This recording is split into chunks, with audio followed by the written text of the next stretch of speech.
as you know, I introduce things. Somehow this became the thing that I do now. I introduce stuff. And so it's an occupational hazard that sometimes I get hyperbolic when I do an introduction. But what an amazing thing it is to be able to give what will sound like a hyperbolic introduction, but it's not at all.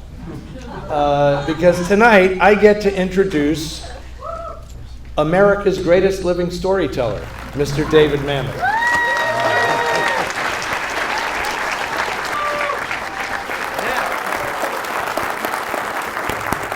The Film Noir Foundation presents its 2020 award, Modern Noir Master, to David Mamet in recognition of the storytelling skill and distinctive voice that has plumbed the dark recesses of America's history and extended the noir ethos to a new generation on stage, page, and screen. Los Angeles, California, March 9th, 2020. You were all here. Oh, that's so kind. Thank you very much. It's lovely.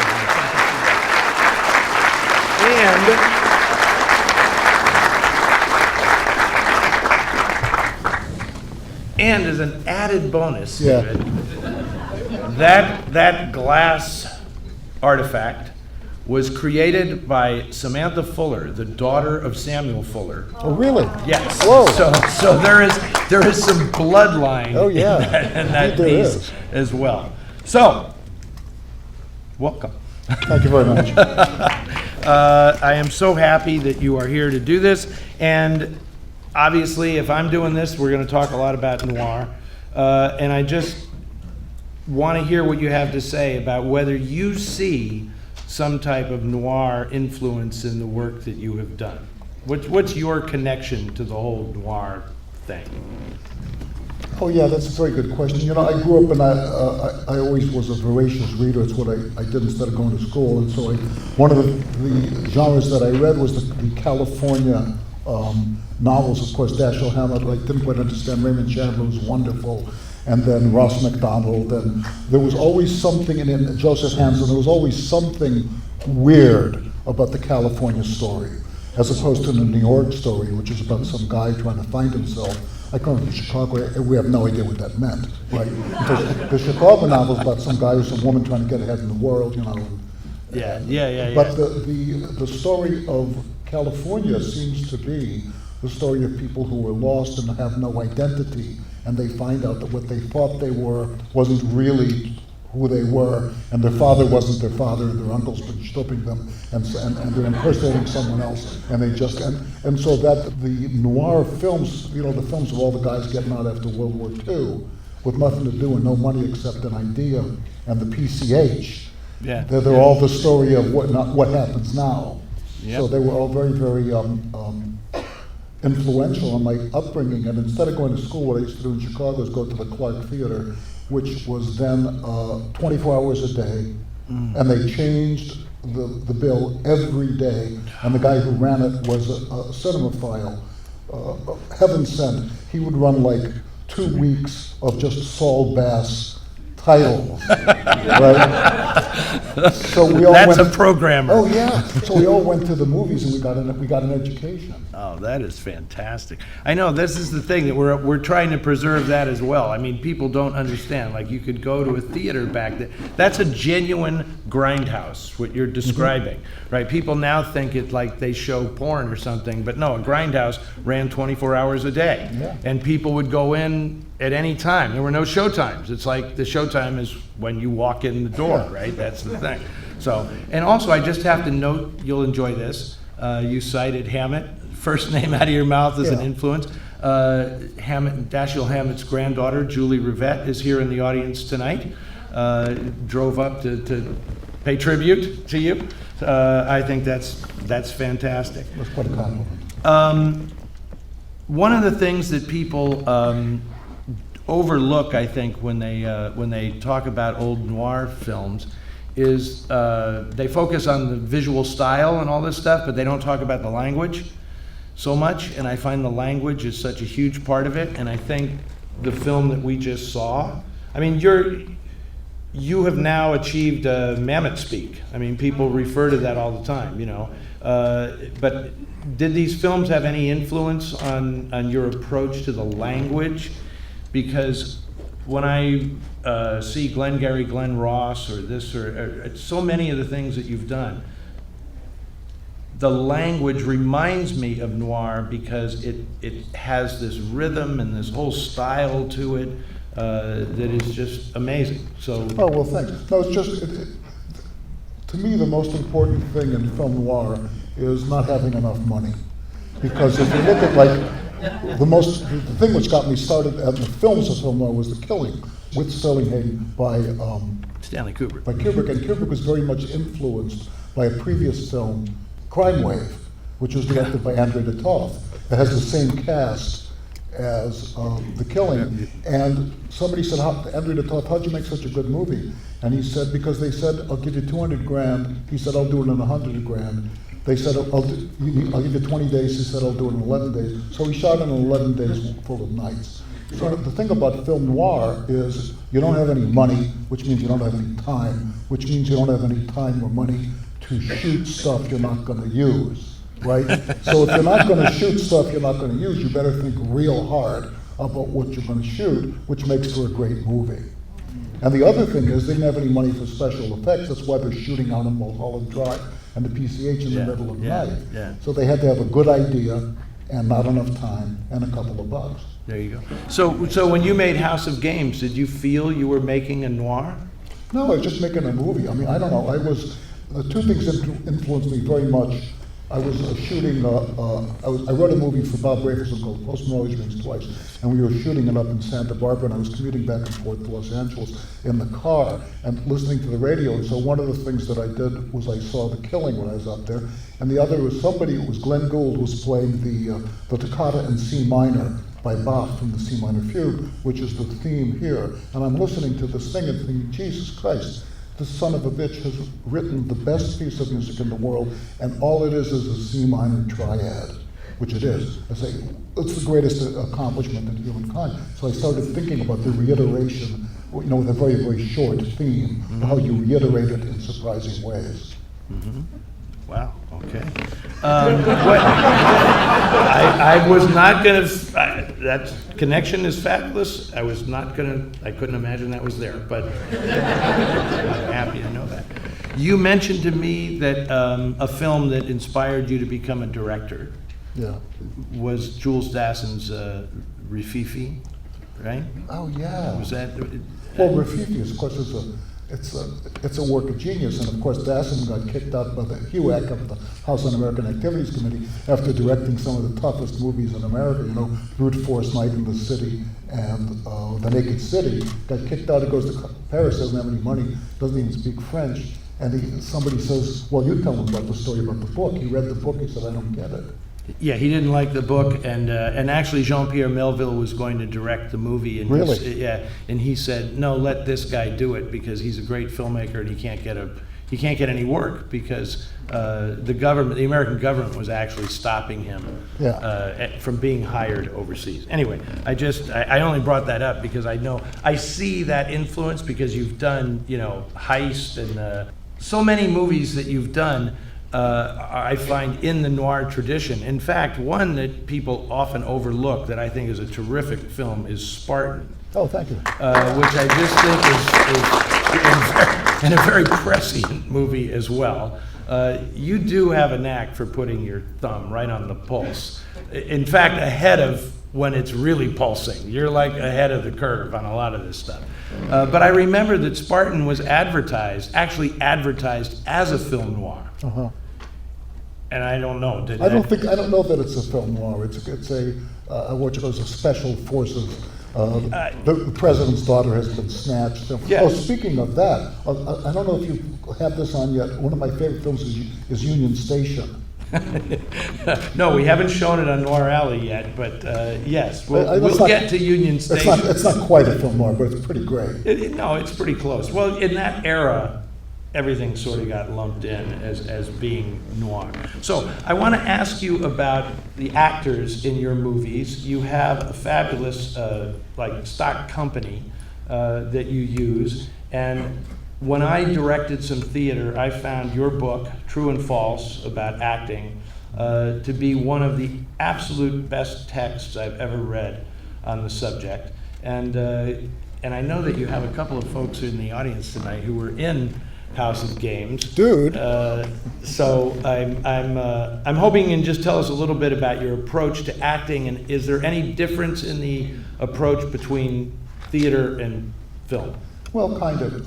Thank you. It's a very good question. I was present at a lot of sets. I wrote a couple of movies for Sidney Lumet. He only shot one of them. And I wrote a movie for Bob Rapelson, and I was married to Lindsay Krause, and I was on the set for a lot of the movies that she did. And I looked at the directors, and I said, yeah, you know what? I would do this a little bit differently. And Sid Lumet, who was a genius director, and he said the only reason that he never got an Oscar was he never called up a realtor in Beverly Hills. But Sidney used to rehearse. He'd put everybody in the room and rehearse them for weeks and weeks and months and months. And Sidney has spent his life as an actor. He's one of the dead-end kids. Spent his life in the theater, grew up in the Yiddish theater, and that was the way he did things. But I said, no, you know, I've had my own theater company, and I've worked with these people in this movie, with most of them, all my life. So people said, how do you rehearse it? I said, the rehearsal is take one, and we ain't going to do take two. So that's my method. Well, that's very noir inspired, like you were saying. We're not wasting time here. We're going to do it. And it's interesting. I saw there's a play that you wrote that was turned into a film called Edmund, that I think is like a totally noir thing. And I saw William Macy interviewed after a screening of this film, and they said, what's the hardest part about performing a David Mamet piece, right? And he said, remembering the words. And the audience laughed. Yeah, well, he doesn't have that problem. And he said, no, I'm being serious. Like, David has a very specific thing that you're supposed to do, and I worked very hard at remembering the words. In your films, actors have a very, like a stand and deliver style. Well, Jim Cagney said, what is acting? He said, hit your mark, look the other guy in the eye and tell the truth. I mean, all the actors that we love, you know, they didn't do much of anything except tell the truth. And that, by God, that's good enough, isn't it? Yeah. You know, I don't want to see somebody do tricks. You know, I don't want to see somebody show me their technique. I don't know what the technique of acting is, other than the ability to stand still and let it come out of your mouth because you're brave. And that's what I look for, and that's what I love. I think that's what we all love. That's why we love Sterling Hayden, right? Yes. What about as a writer? You have accomplished everything. You've written nonfiction, fiction, novels, stage plays, film scripts, your own scripts, adapted other people's scripts. Is there any difference to your approach in these different projects? When you're writing for the stage, is it just the same as writing for the screen, or is it totally different? No, when you're writing for the stage, what you're trying to do is tell a story through dialogue, period, because that's all you got, right? The stage directions don't make any difference. A good actor will never even read them. So what you're trying to do is delineate a story that's told between two people or more, each wanting something, needing something from the other, and the only way they can get it is through talking. But the perfect film shouldn't have any dialogue in it at all, because what you're looking for is the cut. So it occurred to me, how do we know when it's time to get up and go pee? And the answer is, when you look at the first mini-second of the scene, you can tell there ain't gonna be nothing happening there, right? That they're all gonna sit down and explain to each other. So of course, that's the time that we all go up. That's the pee break. That's right. Yeah. So the whole trick is to, a guy called me, I was a friend of mine, he's a movie director, he said, would you come in and see my film? It's in the cutting room, but I'm having a problem with the scene. I said, yeah, I'll fix your problem, I ain't gonna see your movie. He said, how you gonna do that? I said, I'll tell you how to fix the problem. Throw the scene out. Because that's what you gotta do. You gotta have, that's what the difference to me is if someone has talent, it's a good thing to have talent. Someone between someone who's a really fine writer and almost fine writer is the ability to throw it out Like Hemingway said, write the best story, take out all the best lines. If you can throw out a scene because it hurts the progression, you know something about storytelling. Yeah. It reminds me of Elmore Leonard's 10 Rules of Writing. Leave out the parts that people tend to skip. Well, yeah, that's so somebody told me a story about, I don't know if it was like, I think it was Ross MacDonald and somebody else, some writer out here, it could have been Joseph Hansen, and they're sitting down in the afternoon, they have a drink and talk about writing, and the guy comes over, he says, what can I bring you, gentlemen? So Ross MacDonald says, we'll have 2 martinis. And the guy says, well, would you like an olive or a twist? And MacDonald says, we'll order later.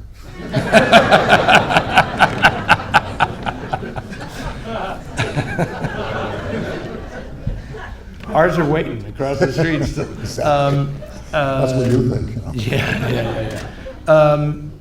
Years ago, when I first started entertaining the idea of being a writer, I read something that you had said that has stuck with me always. I actually cut it out and put it on my desk, and it had to do with equating writing to carpentry. And the observation was, your job is to make a better chair. It's not about you, it's about making the better chair. Am I quoting you? I don't remember it, but I believe you, and I think it's accurate. No, because I just found that very compelling. It's not about you as the carpenter or you as the writer.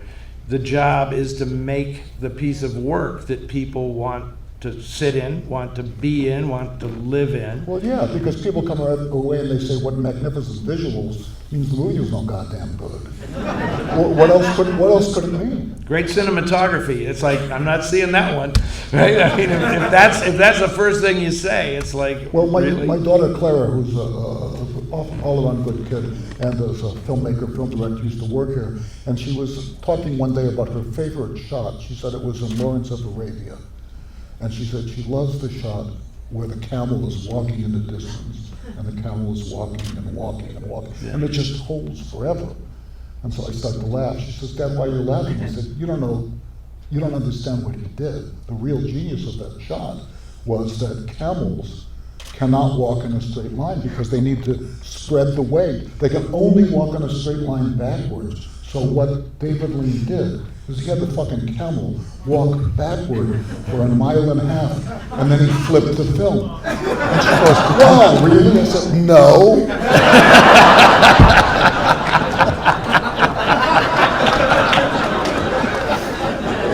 That is pretty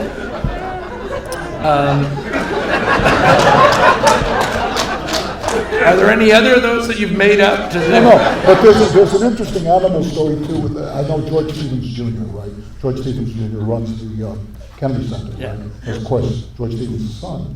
And I was talking on the phone one day and I said, George, I gotta ask you, there's a scene in the Diary of Anne Frank, right? It's like Everybody Loves Raymond with Nazis, you know? So the Diary of Anne Frank, and Anne Frank is in his fucking thing, and she's in the attic and blah, blah, blah. And then there's a cat. Those of you remember have seen the movie, right? Yeah. And the cat gets his head into a funnel, and if the cat falls off, the funnel falls off, all the Nazis are going to kill all the Jews. Apparently it happened anyway, but nonetheless. And so I was talking to George Stevens Jr., and I'm saying, how in the world did he get that shot? He said, he had to laugh. He starts to laugh. I said, what's the point? He said, what my dad did is he got 6 cats, and he put them on 6 sets with 6 cinematographers and said to each of them, shoot the fucking cat till the cat does something special, and then we'll work that cat into the movie. It's just like House of Games. Is this for real, or are you conning me with this? That's what he told me. Okay, that's pretty good. Okay, I have to ask you about, we've already established in our brief conversation earlier that you don't do social media. You don't do the social media thing. Congratulations, by the way. But I want to ask you about critics and the role of critics in this stuff, because I'm a little unnerved by the social media phenomenon, because A, the shortening of the attention spans, and B, just the way social media seems to only review the artists and not the art. Well, I don't know, because I mean. But I think it's infectious now in the culture at large. Well, I don't know how to turn on my telephone, so I really don't know anything about social media. But interesting you should say about critics, because, by the way, thank you all for coming out. I would say he who risks his health with me today will be my brother. Be here also. I know, not bad. This is a good crowd. So I went to the store to buy toilet paper, okay? And they were sold out of toilet paper, so I went to them and I said, what am I gonna do? I renewed my subscription to the New York Times.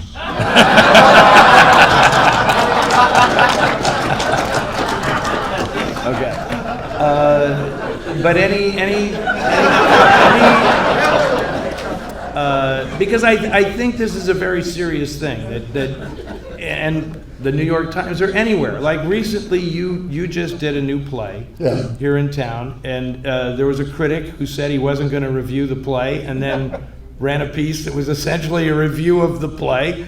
But I'm just curious because it seems to me that the culture now has reached this point where all they want to talk about is the artist and not really focus on the artist's work. And I know how much energy and effort goes into producing the work, and then to kind of have it ignored in favor of just talking about the writer. This dovetails with what I was saying about it's not about you as the artist, it's about the art that you create. Well, critics, I mean, to be fair, are a bunch of feral whores. That's what I was going for. But listen, I have to make a couple of exceptions. It goes back to Joey in my old days in Chicago. One guy was the critic for the Daily News, then for the Chicago Tribune, called Richard Christensen, and we were doing plays on a 5-seat theater, Joey at the Organic and me with Billy Macy. And he, in effect, was responsible for the Chicago theater phenomenon. And he discovered Greece, and he went to these little theaters, we're all 12 years old, and said, this is the best theater I've ever seen in my life. So he's very much responsible. So for the sake of the one man, I have to spare the city. And the other thing is, two other Chicagoans were Siskel and Ebert, who I know very, very well, and I did this movie, and they came out, they said it's the year's best film, which influenced Orion not to release it. How does that work? Right? I say, how does that work? Exactly. So I was talking to the guy who was then the head of Orion's name was Bill Bernstein. I said, well, no, I made this fucking movie for no money, nobody got paid, you know, I'm gonna release it, nobody's making any money. He said, you're a young fellow, let me explain the movie business to you. You get no money now, but we get all the money later.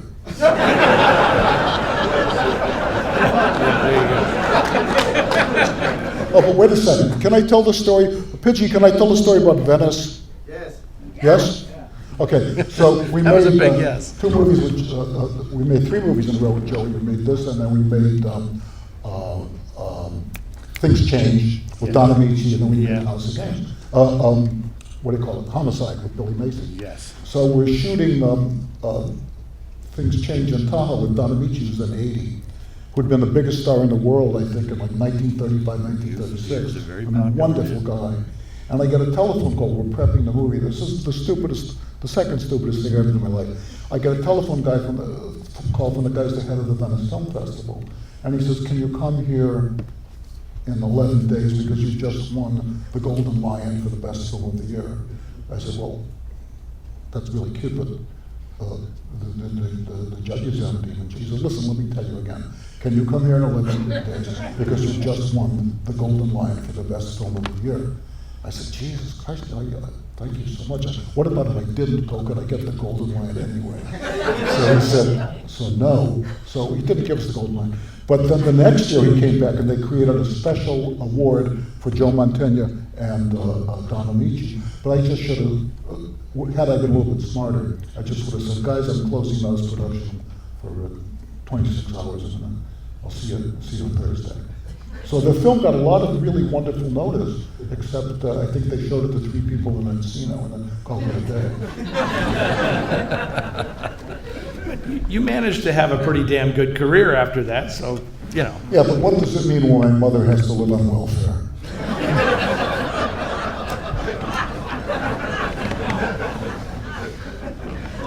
I do want to, there's a special person, a lot of great people in this film, right? I mean, everybody, I'm sure everybody saw William Macy make his little appearance in the Western Union office. But I just want you to talk about Ricky Jay a little bit, because well,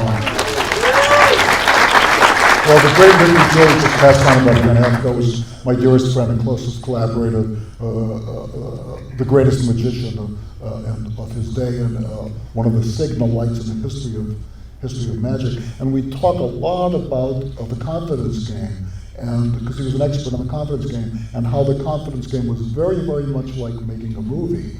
How you had to structure, how you had to, as he'd always said, you have to lead the mind to its own destruction. You have to keep the audience moving, just like the mark of a confidence game, to the point where when you make the switch, they aren't aware of it. And when we made the switch here in the movie, when they actually asked the woman for the money, I was so nervous. I said, Rick, he said, listen, he said, it comes a time you just gotta ask for the money. yeah. Isn't that great? Yeah, absolutely. Yep. Yeah. A lesson that everyone needs to learn, actually, yeah.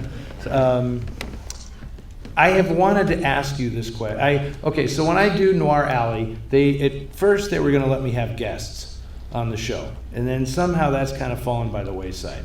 And my whole thing that I always wanted to do when I had a guest on the show was ask them this special question as like the coda to the whole thing, right? So I want to ask you that. I've only been able to ask one other person this question, okay?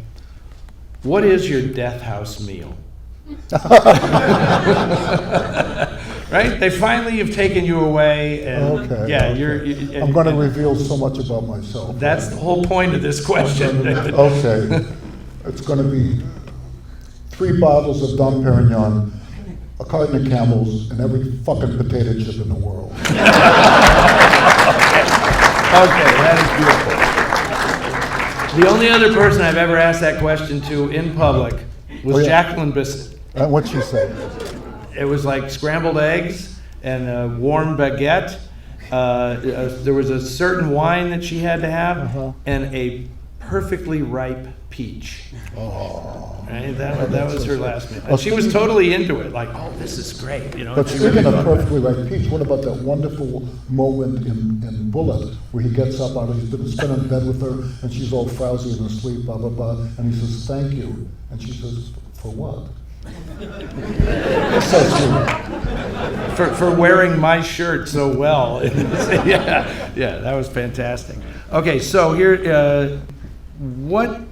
this is kind of like the death house question. Sorry, I'm the noir guy. I ask these potentially gloomy things.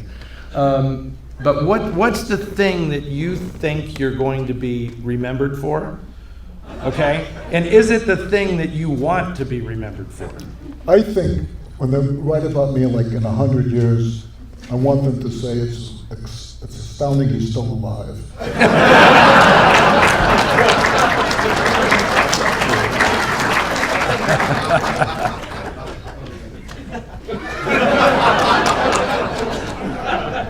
It's Glengarry Glen Ross, by the way. Oh yeah? I think that's what it is. Which I now actually believe is the new great American play.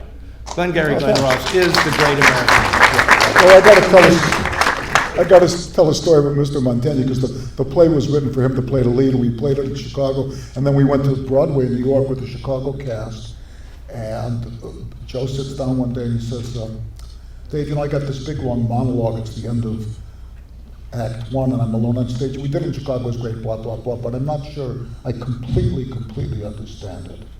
So I said, okay, Joe, we talked about it at lunch one day, we talked about the next. Yeah, but I'm not sure. I said, okay, so I get this fucking poster board, and we had different colors for things, and the thing he still doesn't understand, We're in rehearsal, and finally one day I said, okay, Joe, I have another place. He says, fuck it, I'll just say it. Which he did, and not only won the Tony Award, but more importantly, it was the first and I think the only experience I had of sitting in an audience and watching the audience all as one think, oh my God, I'm watching a star being born. When you wrote the screenplay for the film version, how did you come to insert what is now the most famous scene in the film version, the scene with Alec Baldwin, And second prize is steak knives, third prize is you're fired, you know? Oh, yeah, he was Alec was gonna, I did a lot of movies with Alec, and he was gonna play one of the parts, and he was in a contract with someone else, they wouldn't let him out. It was one of those situations, they happen a lot, where somebody says, especially in television, we got you under contract, we probably aren't going to use you, but we still have you under contract until this out date. So he had to not do the movie, and then he got out of the contract, and he called me up and he said, I'm so sorry, weep, weep, weep. What can we do? I said, Jesus Christ, I'm not directing the movie, I do whatever I can. He said, well, why don't you write me another scene? So I did. Wow, that is fantastic. Yeah. I did not know that. Again, this is such a treat. Seriously, I'm not being hyperbolic when I say, we are in the presence of, one of the major literary giants in American history. And what a treat. Thank you so much for coming out. Thank you. And thank you all for coming out. It's a great compliment to the tonight. Thank you.